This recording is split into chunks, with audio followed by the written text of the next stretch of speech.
अस्सलाम वालेकुम। मां Tahzeebi Sani Soomro, chief organiser Peoples Support Organisation ही मुहिम हले पई, जंहिंमें असां सिर्फ़ु 4 नुकातनि ते कमु पिया कयूं: तालीम, सिहत ऐं बेरोज़गारी, माहौलियात में असां अवेयरनेस ॾियण जी कोशिशि कई आहे। छाकाणि त असां वणनि जे लाइ त अक्सर ॿुधाईंदा रहूं था त वण ज़रूरी आहिनि, पर उन सां गॾोगॾु इहा बि ॻाल्हि असांखे सम्झणु खपे त वण छो ज़रूरी। दर्जा हरारत आहे असांजे ख़ासि तौर ते सिंध में तमामु घणी वधे पई। इन जो रीज़न सभ खां वॾो इहो आहे त असां वटि वण कोन्हनि के, ऐं वणनि जी तबाहीअ जो कारण बि असां सभु पाण आहियूं।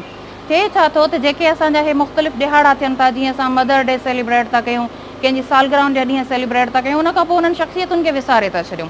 जॾहिं असां माहौलियात जो आलमी ॾींहुं 5 जून ते सेलिब्रेट था कयूं, उन खां पोइ वणनि जी असां यादगिरी नथा कयूं, जंहिंजे करे उहो हिकिड़ो तमामु घणो ख़राबु अमल।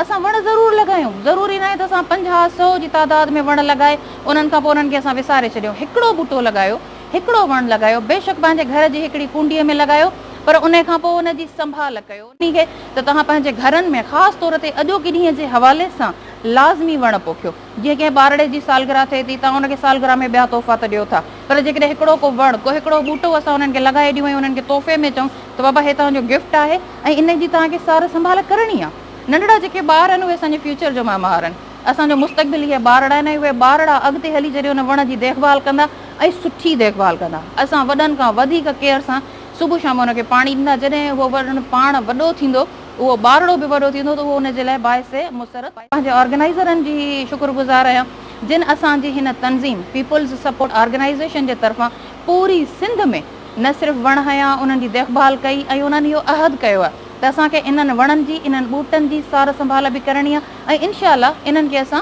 वॾो करे इन्हनि खे पाए तकमील ताईं पहुचाईंदासीं। सखर जो असांजो हिकिड़ो ऑर्गेनाइज़र आहे, उन हिकिड़ो तमामु बहितरीनु ऐं सुठो कमु कयो आहे, अदा करम ख़ान कांदड़ो साहिबु। हुननि छा कयो आहे त हुननि जो जेको रोड आहे सखर जो मेन हाईवे, उन जे भरिसां खजिनि जा वण हया आहिनि ताकी माण्हुनि खे खजियूं बि मिलनि।